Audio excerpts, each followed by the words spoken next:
Historia de América Latina de Loris Sanata, capítulo 3. Las repúblicas sin Estado. Las décadas posteriores a la independencia se caracterizaron por un grado elevado de inestabilidad política y por un escaso dinamismo económico. En el plano político prevaleció la fragmentación del poder. De los despojos del Imperio Español surgieron numerosas repúblicas, cada una de las cuales se encontró a su vez desgarrada por largos y violentos conflictos entre centro y periferia, entre capitales y provincias empeñadas en reivindicar la propia soberanía a costa de las otras. Las constituciones, sobre las cuales se fundaron los diversos órdenes políticos, padecieron una volatilidad crónica y pusieron en escena una y otra vez la visión del mundo liberal, que buscaba erradicar el orden corporativo de la era colonial, o bien la conservadora, que pretendía mantener gran parte del esqueleto colonial, empezando por el rol tradicional de la Iglesia Católica. En el plano económico, la ruptura de los vínculos con España y el surgimiento de otros, todavía lábiles, con Gran Bretaña hicieron de esta época una especie de interregno marcado por la escasa actividad económica, que a su vez fue causa de la escasez de recursos que padecieron los nuevos estados. Solo hacia la mitad del siglo, estas condiciones empezaron a mutar, creando las premisas de las grandes transformaciones de las décadas siguientes. Inestabilidad y estancación. El ingreso en la vida independiente no fue para los países de América Latina una marcha triunfal. Todo lo contrario, en todas partes, aunque con modalidades y tiempos variables, dada su heterogeneidad, desde la época colonial y las diversas formas en que se había alcanzado la emancipación política, las distintas regiones entraron en una era marcada por privaciones, frustraciones y expectativas traicionadas. Las primeras décadas posteriores a las guerras de independencia estuvieron caracterizadas por la inestabilidad política y la estancación económica, al menos como tendencia general. La inestabilidad política se manifestó en la imposibilidad, por parte de las nuevas autoridades, de imponer el orden y hacer valer la ley y la autoridad de sus constituciones en el territorio de las nuevas naciones, sujetas, en la mayoría de los casos, a continuas luchas entre caudillos. En este sentido, es posible afirmar que los nuevos estados eran más una propuesta o un deseo que una realidad, y que su nacimiento no se había visto acompañado por el de ningún sentido definido de pertenencia a una nación, entendida como una entidad histórica compartida. El mismo principio federalista, adoptado en la mayor parte de los casos por las nuevas autoridades en reacción al centralismo español y causa de ásperos conflictos en varios puntos del continente, puso en evidencia la imposibilidad de fundar un orden estable, así como la fragmentación del poder. En cuanto a la estancación económica, aunque las actividades no se habían paralizado siempre, ni en todas partes, la producción y el comercio se resintieron como resultado de los efectos destructivos de las guerras de independencia y por la ruptura del vínculo con la madre patria. Antes de examinar qué ocurrió en concreto en uno y otro frente, es preciso preguntarse acerca de los motivos por los cuales la independencia reservó sorpresas múltiples y amargas. Claro que no existe una respuesta unívoca ni simple a fenómenos tan complejos y a episodios durante los cuales los nuevos estados empezaron a ajustar las cuentas con los problemas que persistirían de ahí en más. No obstante, adelantaremos algunas hipótesis. Por una parte, es posible vincular esos problemas de tan enorme gravedad a factores estructurales, complementarias durante siglos de las ibéricas y sin poder confiar en mercados nacionales, que en su mayoría sufrían de asfixia o faltaban por completo debido a la ausencia de vías de comunicación interregionales. Las economías del área se habrían encontrado de golpe privadas de los ingresos vitales del comercio colonial y sin alcanzar a sustituirlos, al menos en el corto plazo, a través de las nuevas relaciones comerciales con las potencias en ascenso. A esto siguió una sustancial estancación comercial y con ella una drástica reducción de las finanzas públicas, en su mayoría fruto de los impuestos cobrados a dichas relaciones comerciales. Así, los nuevos estados se encontraron privados de los recursos necesarios para construir sus propias estructuras y por consiguiente para hacer valer su autoridad en el territorio nacional. Con mayor razón, estas condiciones inhibieron la formación de una clase dirigente fuerte y cohesiva, capaz de guiar el proceso de state building. El resultado fue la inestabilidad política. Por otro lado, parece posible explicar estos fenómenos a partir de factores culturales. En términos generales, la desaparición del principio de unidad, es decir, el imperio, impuso a toda aquella inmensa región la cruda realidad de su pluralidad. Si por un lado los principios liberales habían sido lo bastante fuertes para erosionar el viejo orden orgánico, atentando contra sus principios y socavando sus pilares, no pudieron, sin embargo, fundar uno nuevo. A esto debe añadirse que las nuevas élites liberales se encontraron muy pronto con los límites de la revolución, que había generado un gran acontecimiento político, la independencia, pero que se encontraba aún lejos de poder suscitar las transformaciones sociales y culturales necesarias para el triunfo de sus ideales. Al abatir a la monarquía ibérica, las élites criollas liberales no habían erradicado la sociedad orgánica que aquella había plasmado durante tantos siglos. En este limbo, suspendido entre un orden liberal que se esforzaba por afirmarse, enfrentado con un orden corporativo todavía vivaz y resistente, donde la estabilidad parecía posible solo cuando un líder lograba colocarse a la cabeza, ocupando el lugar del rey en el viejo imperio.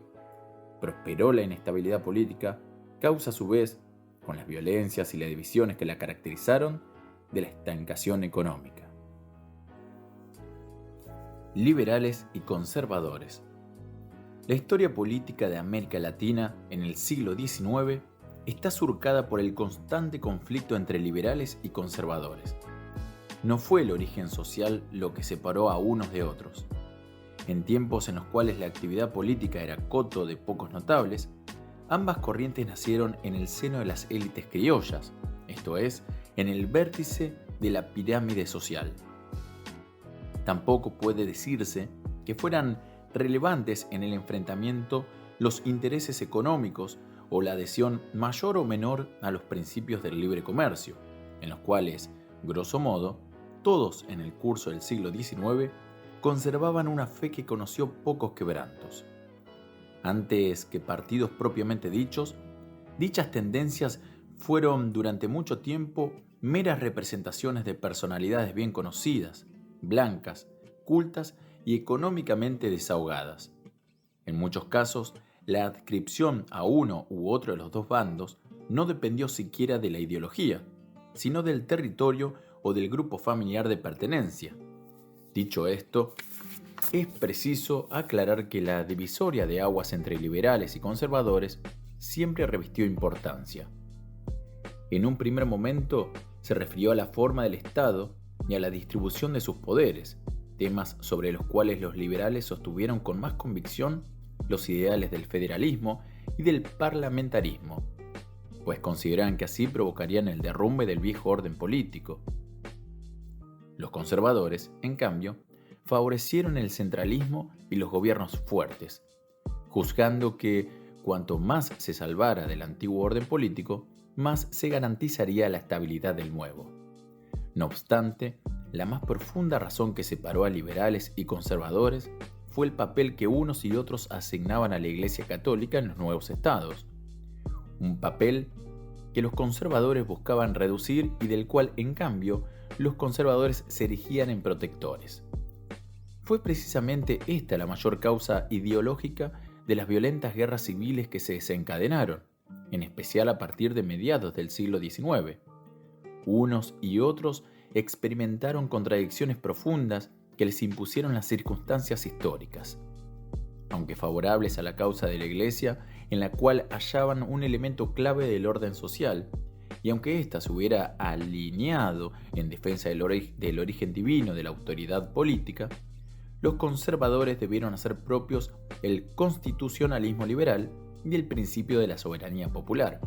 ya que no existía otra vía que permitiera legitimar el orden político una vez caída la opción monárquica.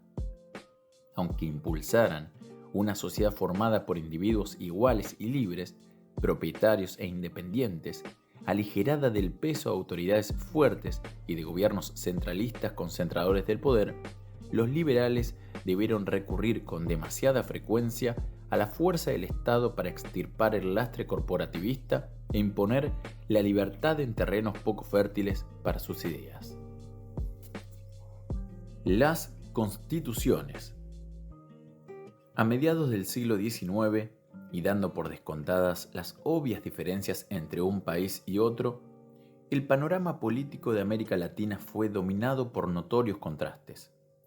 Por una parte, caídos la monarquía y el tipo de legitimidad antigua que ésta confería al orden político, no quedó a las repúblicas más que fundar una legitimidad nueva basada sobre el principio liberal por excelencia, la soberanía del pueblo. Un principio que encontraba en la Constitución su expresión lógica. De hecho, no hubo gobierno que no lo invocara como fundamento de su legitimidad. Por otra parte, sin embargo, estas constituciones fueron en buena medida meros instrumentos políticos para legitimar poderes conquistados por la fuerza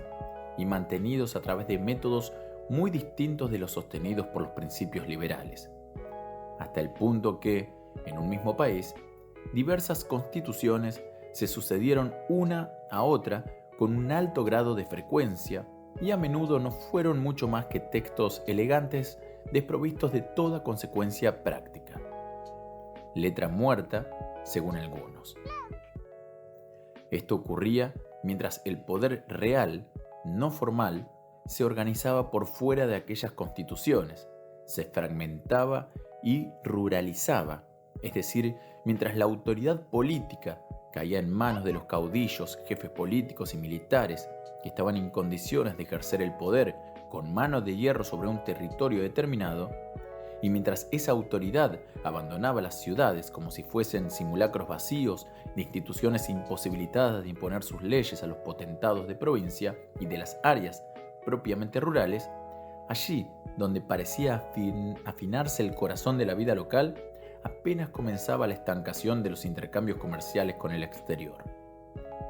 No obstante, el hecho de que las constituciones fuesen en buena medida inoperantes no las volvió insignificantes. Antes bien, precisamente a través de ellas y de sus ciclos es posible identificar las encrucijadas históricas de América Latina. Las constituciones de la primera ola, coetáneas con la independencia y con las luchas por conseguirla, en muchos casos expresaron un liberalismo romántico optimista, doctrinario, por momentos tan abstracto como para parecer ajeno a las realidades sociales que estaban llamadas a regular, y sobre las cuales incidieron muy poco. En cuanto a reacciones al absolutismo español y al temor de que una nueva tiranía lo reemplazara, esas primeras constituciones no se limitaron a introducir las libertades civiles individuales y abolir algunos de los legados corporativos, como la esclavitud y los impuestos a las comunidades indias, sino que además previeron un poder ejecutivo débil, parlamentos con poderes amplios, estados federales y un extendido derecho al voto. Sin embargo, dada su ineficacia, y habiendo constatado que no bastaba con proclamar las virtudes para inducir a los ciudadanos a practicarlas, en especial en contextos donde la segmentación social volvía complejo de marcar los límites de la ciudadanía,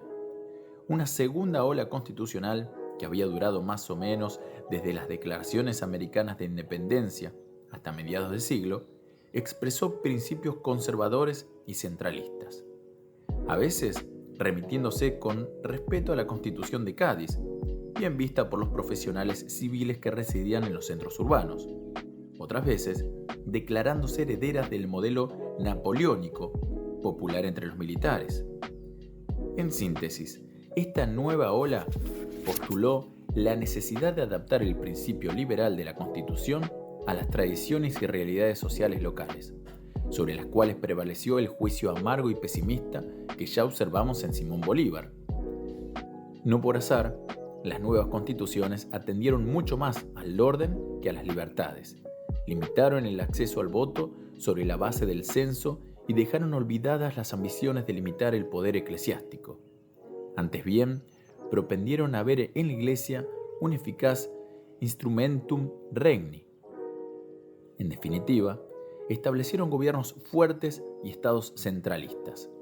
bajo cuyo peso sucumbió el entusiasmo federalista de los primeros años de vida independiente.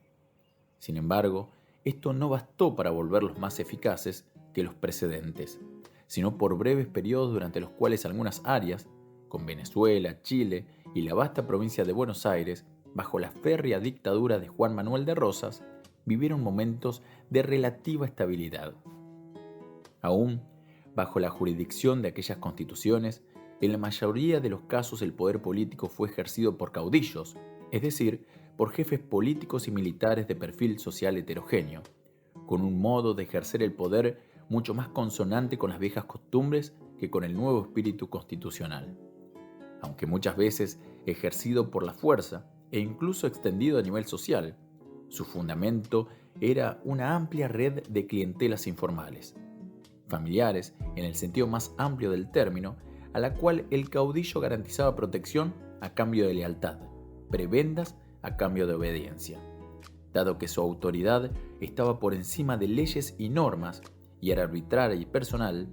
puede afirmarse que, si el orden legal posterior a la independencia se pretendía novedoso, continuó siendo en buena medida el antiguo, allí donde el fuerte entramado de los cuerpos sociales tradicionales, con la familia y el territorio a la cabeza, regulaba aún la vida pública. Caudillismo. De los caudillos y de sus gestas épicas rebosa la historia de América Latina en la primera mitad del siglo XIX. Desde Antonio López de Santa Anna, que gobernó México 11 veces, a veces como liberal, otras veces como conservador, hasta Juan Manuel de Rosas, que dominó la Argentina desde 1829 hasta 1852, con el título de restaurador de las leyes, pasando por el paraguayo José Gaspar Rodríguez de Francia, teólogo admirador de Robespierre, que determinó el destino de su país aislándolo hasta 1840, hasta el guatemalteco José Rafael Carrera, cancerbero conservador que en 1854 se proclamó presidente vitalicio. Existían caudillos cultos e incultos, agnósticos y creyentes, liberales y conservadores. En su mayoría eran hombres que, en virtud de su fuerza y carisma y en un marco de fragilidad o inexistencia de instituciones capaces de limitar su autoridad, reunían un vasto séquito y se erigían en gobernantes con la violencia del poder. Un poder que ejercitaban según el tradicional modo del uso privado de los recursos públicos, es decir, como un botín con el cual premiar a los secuaces y excluir a los enemigos, como una propiedad privada que gobernaban por encima de leyes y constituciones. Con frecuencia excéntricos, los caudillos ejercían una autoridad de tipo carismático, más cercana a la de líderes religiosos que a los jefes políticos. La de líderes depositarios de un aura sagrada capaz de prometer y velar por la salvación y la protección de sus devotos, quienes, a su vez, encontraban ventajas concretas en reconocer la autoridad de un caudillo dado y en colocarse bajo su protección, ya que no existían ni leyes ni instituciones capaces de garantizárselas.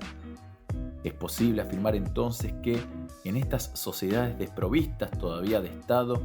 entre el caudillo y sus seguidores tenía lugar una relación de intercambio, aunque desigual, y no se trataba de la mera imposición del poder por medio de la fuerza. La lealtad personal era la clave de esta relación, típica, por lo tanto, de un orden social tradicional, donde el poder es absoluto y no compartido, y donde, en suma, el caudillo ocupaba transitoriamente el lugar simbólico que durante un tiempo había sido patrimonio del rey, el de cabeza de un organismo homogéneo y unánime. Esto no quita que el caudillismo fuera el modo a través del cual se articularan entre sí los diversos niveles del poder. De hecho, era común que los caudillos locales, jefes absolutos en un pueblo, fuesen a su vez clientes de caudillos más poderosos, a los que entregaban, como dote, su propio feudo, a cambio de favores y protección, y así siguiendo siempre hacia arriba, escalando una pirámide en cuya cima no pocas veces se encontraba el presidente de la República. Sociedad y economía en transición. Hemos señalado ya que la independencia no fue para América Latina un lecho de rosas y que la herencia del pasado condicionaba la evolución del continente. Esto no implica que no cambiara nada sustancial en las más profundas fibras del continente en los primeros años posteriores a la emancipación. Antes bien, en términos de estructura social, de relaciones económicas y de vínculos con el mundo exterior, comenzaron a delinearse las hondas transformaciones que llegarían a madurar en la segunda mitad del siglo. En términos sociales, la más importante fue la lenta desaparición de la esclavitud, en primer lugar donde era solo una realidad marginal, como en México, Chile y América Central, y mucho más tarde donde era un fenómeno masivo.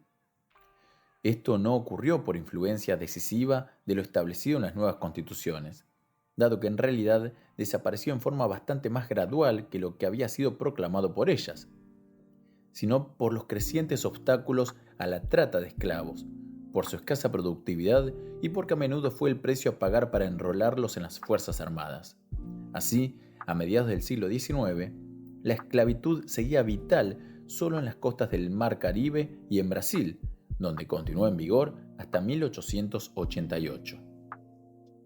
Aún para la población de las comunidades indias, la independencia y sus guerras implicaron incipientes, aunque lentos y fluctuantes cambios, los cuales se dirigían a desmantelar derechos y deberes corporativos, empezando por el tributo indio con el fin de hacer de todos, al menos en teoría, ciudadanos iguales y libres en las nuevas repúblicas.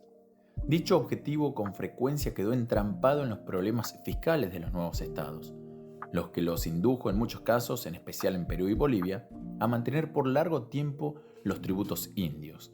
que tendieron a producir efectos bastante menos virtuosos que los previstos, dado que, al sustraer a los indios de un régimen social opresivo pero reglamentado, con frecuencia se los dejó a merced de una explotación todavía más intensa. Esto llegó al punto de causar violentas reacciones contra la liberación del yugo corporativo y en defensa de la República de Indios, que era su emblema. Allí donde eran una institución difundida y arraigada, en México y Guatemala por una parte y en los Andes sudamericanos por la otra. Las comunidades indias no desaparecieron, aunque desde la mitad del siglo la presión sobre ellas y sobre sus tierras se acrecentó en todas partes. También en la esfera económica y en las relaciones con el mundo exterior, dos ámbitos indisolubles entre sí, empezaron a cambiar las cosas después de la independencia, al principio de manera lenta, luego consolidando transformaciones definitivas. La novedad más importante fue la introducción y difusión de la libertad de comercio con las potencias europeas, en especial Gran Bretaña fue la primera, ya que los nuevos estados, cortos de finanzas, se endeudaron mucho y muy pronto con los ingleses, en quienes la revolución industrial había propiciado un extraordinario dinamismo comercial. Ese dinamismo la indujo a buscar, tanto en América Latina como en otras partes, nuevos mercados y materias primas para las propias industrias y el consumo de las poblaciones urbanas en Gran Bretaña, sin causar aún el boom comercial que solo la revolución tecnológica en los transportes hizo posible en la segunda mitad del siglo. Aquellos factores comenzaron a pesar desde entonces, aunque no tanto en términos de expansión económica, que todavía estaba por venir en esa época de estancación. Si bien es cierto que, por un lado, la nueva relación con las potencias económicas europeas imprimió una orientación más nítida a la economía regional, atraída por las pingües ganancias prometidas por nuevos y más intensos intercambios comerciales. También lo es que inhibió el ya raquítico desarrollo del mercado interno, pero abrió la perspectiva de financiar el balance público, que en muchos países era el fruto de los tributos pagados por los indios, a los que se sumaban los impuestos al comercio exterior.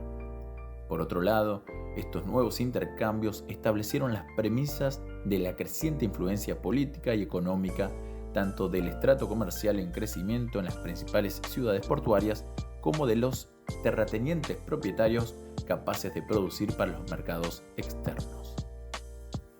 El siglo británico. Aunque los progresos en transportes y vías de comunicación fueron en el Atlántico Sur bastante más lentos que los que contemporáneamente revolucionaron el Atlántico Norte,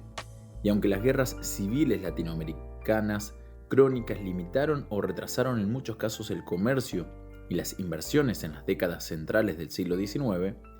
la fuerza liberada por el creciente poderío económico de Gran Bretaña comenzó pronto a hacer sentir sus efectos en América Latina.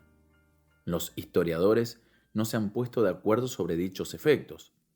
Algunos observan que las mercancías británicas que desde entonces llegaron en cantidad relevante a los centros urbanos latinoamericanos expulsaron fuera del mercado al sector artesanal local, reduciéndolo a la miseria. Entonces, el crecimiento de los intercambios con Gran Bretaña bloqueó para siempre la diferenciación de las economías locales y el crecimiento del mercado interno, y favoreció la producción de materias primas requeridas en cantidades siempre mayores por el mercado inglés y europeo.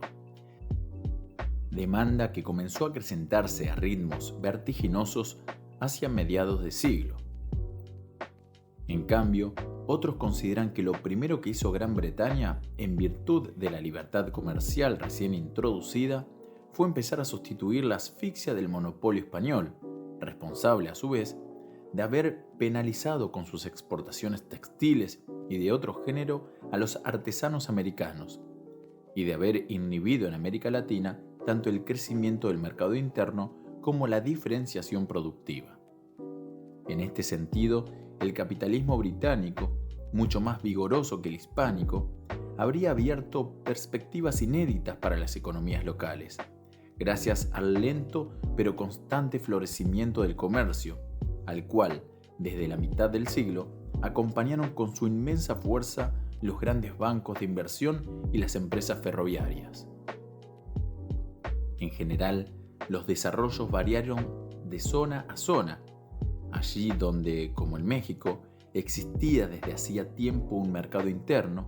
las manufacturas locales sufrieron el impacto de la competencia externa, lo que no ocurrió en otras partes. Por cierto, desde entonces empezó a cobrar forma aquello que suele llamarse la División Internacional del Trabajo, inducida por la Revolución Industrial, en el seno de la cual le tocó a América Latina el papel de proveedora de materias primas minerales y agropecuarias. La inflexión de mediados del siglo XIX. Quizá porque los líderes de la independencia estaban desapareciendo y en su lugar ingresaba en la escena política una nueva generación, formada por jóvenes intelectuales y ya no por militares al frente de tropas, o bien porque tanto en términos políticos como económicos, aquellas primeras décadas de la vida independiente transcurridas entre luchas intestinas y economías estancadas habían cancelado las expectativas de ver a los nuevos estados encaminados en la vía de la civilización y del progreso, quizá porque el legado del pasado colonial se reveló, a los ojos de las élites liberales, mucho más pesado de lo previsto, y porque los ecos del 1848 europeo, es decir, de las revoluciones liberales que arrasaron el viejo continente, al que, por historia y cultura, aquellas élites aún pertenecían, resonaron más allá del Atlántico. El hecho es que desde mediados del siglo algo empezó a cambiar en América Latina.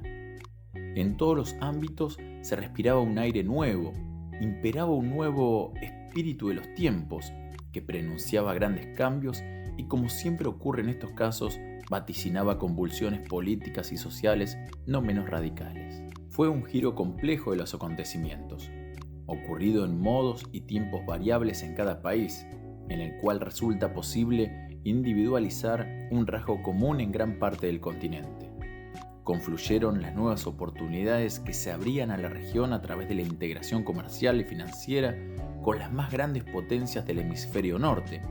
pero aún más importantes fueron la conciencia y la constatación, cada vez más difundidas en amplios estratos de las élites criollas, de que la independencia había quedado a mitad de camino. Los urgía retomar el impulso originario y continuarlo. La nueva y más radical generación liberal de mediados de siglo comenzó a animar el proyecto de edificar en América Latina sociedades liberales y consagradas al progreso, colocándolas entre las más avanzadas de Occidente. Estos proyectos contrastaban tanto con la ola conservadora, culpable de haberse plegado a los condicionamientos del pasado, como con el romanticismo liberal abstracto de los primeros tiempos, que se había ilusionado con cambiarlo todo por el solo hecho de dotar a las sociedades con buenas leyes, aunque sin procurarse la fuerza necesaria para imponerlas. Para aquellos liberales de nuevo cuño, era necesario ir más allá. Era preciso cortar de un solo golpe y erradicar para siempre las raíces del pasado, hispánicas y católicas, orgánicas y corporativas, responsables a sus ojos de impedir el desarrollo económico al bloquear el libre flujo de mercancías y de riqueza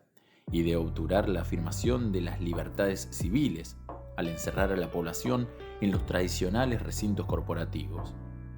Para crear naciones nuevas y progresistas, pobladas de ciudadanos independientes, iguales ante la ley, era necesario adoptar medidas drásticas. En primer lugar, se trataba de atacar el histórico pilar del viejo orden, la Iglesia Católica, en especial porque sus ingentes bienes sustraídos a la circulación de la riqueza eran para aquellas élites los símbolos más evidentes del freno que el pasado imponía al presente. A esto se sumaba su monopolio sobre la educación, que obstaculizaba la difusión de las nuevas ideas y el nacimiento y formación de ciudadanos fieles al Estado y a sus leyes antes que a la Iglesia y a las suyas. Finalmente, porque la Iglesia y su doctrina eran los más sólidos bastiones de la sociedad orgánica, de la cual los liberales buscaban emanciparse. No fue por azar que en torno a la Iglesia y a su papel político, social y cultural surgieran los conflictos más agudos, a veces contenidos, pero frecuentemente bastante cruentos, en especial donde la Iglesia era más fuerte y había echado raíces en todos los estratos sociales, como en México. Conflictos que las leyes liberales, dirigidas a secularizar los bienes eclesiásticos, a laicizar la escuela pública, a reubicar el registro civil, los matrimonios y los cementerios en la esfera estatal, habían pronunciado, y que tanto en América como en Europa estuvieron en el centro de la vida pública durante gran parte de lo que restaba del siglo. Tanto es así que fue por causa de estos, antes que de cualquier otro tema, que la élite social y económica, a pesar de guardar tantas afinidades en su interior sobre otros aspectos, se dividió en dos partidos, liberales y conservadores, y que los otros estamentos sociales fueron llamados con frecuencia a expresarse y a sostener una u otra causa. Teoría política y debate intelectual. Desde mediados de siglo, las pistas falsas y los pasos en falso, seguidos por la mayor parte de los estados latinoamericanos una vez alcanzada la independencia, estimularon amplios debates en las clases dirigentes sobre sus causas y sobre el mejor modo de darles remedio. Dichos debates tenían presentes otros coetáneos que en Europa se iban imponiendo a medida que la civilización industrial ganaba desarrollo. De ellos fueron reflejo las luchas políticas que, cada vez más a partir de entonces, recorrieron la región, y también una producción intelectual bastante nutrida y con frecuencia de excelente calidad, que se extendía del derecho a la filosofía, de la pedagogía a la literatura y la teoría política. En estos debates se destacaron algunos grandes nombres, como el conservador mexicano Lucas Alamán y el moderado venezolano Andrés Bello, que desarrolló en Chile gran parte de su actividad, hasta los más brillantes exponentes de la nueva generación liberal como Juan Bautista Alberdi y Domingo Faustino Sarmiento en la Argentina, los chilenos Francisco Bilbao y José Victorino Lastarria y numerosos otros diversos entre sí. Sobre el frente conservador prevalecía la idea de que el orden debía ser el necesario preludio de la liberación política. Hombres como Andrés Bello miraron con admiración la monarquía constitucional de Gran Bretaña y sostuvieron, espada en mano, la necesidad de un gobierno fuerte y centralista. Su idea era la de un gobierno libre del condicionamiento de los poderes locales y de un pueblo al que se juzgaba poco preparado para tomar parte en la vida pública. También aspiraban a un gobierno que hiciera suya la misión pedagógica de formar ciudadanos y difundir un sentimiento de nacionalidad, pasos previos a una gradual liberación política. Esta concepción, además de aquella de que, en vez de cortar de un solo golpe y para siempre las raíces del pasado colonial, convenía fundar sobre él el nuevo orden, hizo de Bello un inspirador de la Constitución chilena de 1833, base del gobierno impuesto en este país por su hombre fuerte, Diego Portales. Pero también lo convirtió en uno de los blancos predilectos de los liberales de la generación siguiente. Los liberales propusieron, en formas más o menos radicales, una especie de trasplante cultural, ya que consideraban que no solo el orden, sino también el progreso estaban al alcance de América Latina, aunque a condición de suministrarle al continente dosis masivas de liberalismo. La cultura hispánica, entendida en su estructura clerical y corporativa, era para ellos causa primaria de atraso, por lo que urgía sustituirla para la cultura liberal en auge en las potencias entonces ascendientes, de las que convenía estimular el ingreso de hombres y técnicas, ideas y capitales en las naciones americanas. Tanto como sus adversarios conservadores, también los liberales partían de un diagnóstico pesimista respecto a la capacidad de autogobierno de los pueblos latinoamericanos, a los que juzgaban incultos y sometidos al clero y la cultura tradicional. Esto los inducía a erigir las nuevas arquitecturas de formas políticas y constitucionales liberales, pero bien atentas a garantizar el gobierno de los mejores y a neutralizar la presión popular, fuente, según esta perspectiva, de demagogia y tiranía. Los casos nacionales, la norma y las excepciones. Hemos señalado ya que, luego de la independencia, prevalecieron en América Latina la inestabilidad política y la violenta lucha por el poder entre los caudillos nacionales o locales.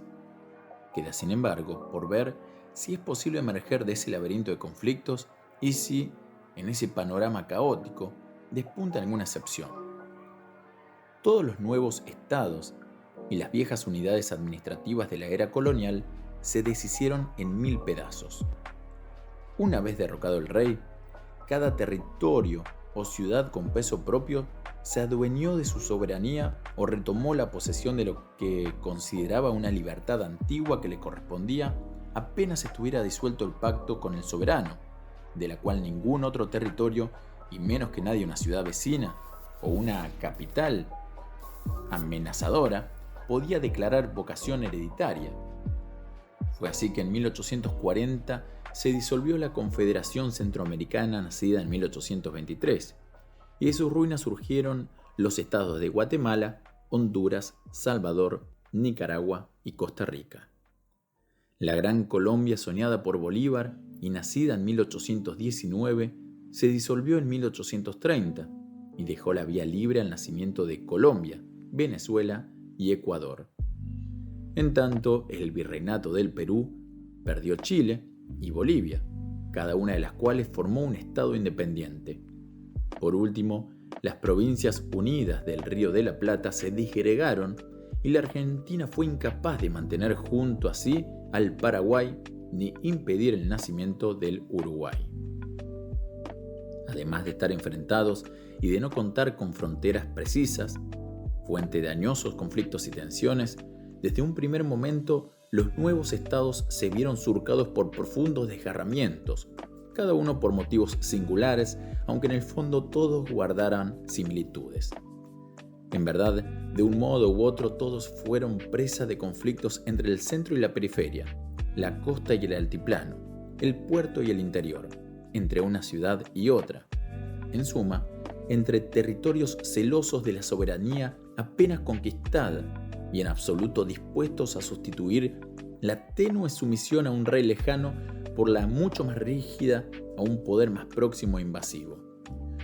Los ejemplos son múltiples: el de México tironeado entre centralistas y federalistas, el de Colombia y sus ciudades en perpetua guerra,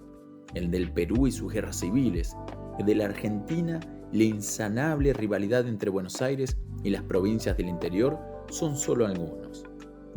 Sobre este fondo, que dominó el panorama político de América Latina hasta más allá de mediados del siglo XIX, las excepciones son raras pero significativas. La primera es la de Brasil, donde la unidad política y territorial fue puesta a prueba por numerosas rebeliones que se alzaron en los márgenes de su inmenso territorio, y donde, con el tiempo, la monarquía perdió terreno ante la ascendente oposición republicana. Sin embargo, allí, los imperios de Pedro I antes de 1840 y el de Pedro II después garantizaron una estabilidad impensable en otras partes del continente, gracias también a la función de poder moderador, esto es, garante de la unidad política y territorial reconocida al emperador por la Constitución de 1824. En la América hispánica, la excepción más importante en el cuadro desolador de luchas intestinas fue la de Chile, no porque el país no cayera también víctima, luego de la independencia, de una convulsa década de conflictos análogos a los de los otros nuevos estados, sino porque después de ello encontró un largo periodo de precoz estabilidad y consolidación institucional. Si ello se debió a la relativa homogeneidad de sus élites y a la concentración geográfica en lo que por entonces era un territorio bastante más reducido que el actual, limitado a su valle central, es imposible de decir con exactitud. No obstante, es un hecho que desde 1831, bajo la conducción férrea y conservadora de Diego Portales, a la que se sumaron después los preceptos autoritarios de la Constitución de 1833, Chile asentó, antes que cualquier otro, las bases institucionales de un Estado unitario, las cuales además sobrevivieron a la caída de aquel régimen en 1861. México, un caso extremo. Ningún caso es tan emblemático de los dilemas en los cuales América Latina se vio entonces envuelta como el de México en las décadas posteriores a la independencia. Y esto en especial por dos razones. La primera es que el suyo fue un caso límite, como era inevitable que ocurriera habiendo sido el corazón vibrante del Imperio Español y donde en consecuencia las raíces de la sociedad colonial eran más profundas. La segunda es su proximidad a los Estados Unidos, en cuya portentosa expansión hacia el oeste se vio implicado de modo traumático.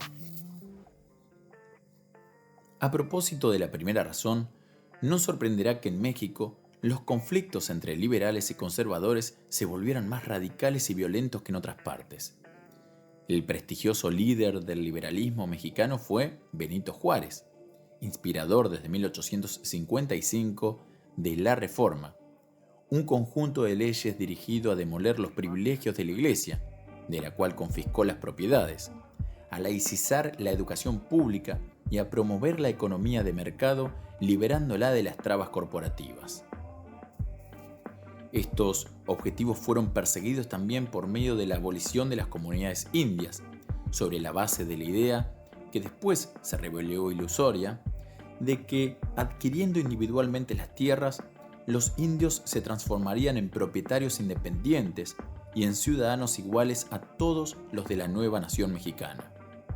En contra de tales leyes, condensadas en la Constitución Liberal de 1857, se levantaron los conservadores, en auxilio de los cuales, después de años de violenta guerra civil, intervino Napoleón III, quien en 1864 impuso a Maximiliano de Habsburgo en el trono mexicano, creado para este propósito. Dicha medida indujo a Juárez a buscar el apoyo de los Estados Unidos, irritados por la afrenta francesa a la doctrina Monroe, precisamente cuando estaban en plena guerra de secesión. Finalmente, los franceses abandonaron el país. El Habsburgo no logró mantenerse en el poder y fue fusilado, y Juárez volvió a la presidencia en 1867. Ejercía el cargo cuando murió 5 años más tarde, sin poder decir que había pacificado el país. Por lo que toca a la segunda razón, la proximidad a los Estados Unidos, esta signó desde entonces la historia mexicana más a fondo que la de cualquier otro país de la región. En 1845, cuando el gobierno estadounidense buscó anexar Texas, territorio mexicano que se había proclamado independiente en desafío al gobierno de la Ciudad de México, se desencadenó la guerra entre ambos países. El enfrentamiento puso de manifiesto el contraste entre la fuerza vibrante de los jóvenes de Estados Unidos y la intrínseca debilidad de un México desgarrado por 1000 conflictos, finalmente causa de su derrota. En 1848, cuando concluyó, también significó el tránsito a la soberanía estadounidense de inmensos territorios antes mexicanos, entre los que se cuenta California, Nuevo México, Colorado y Arizona,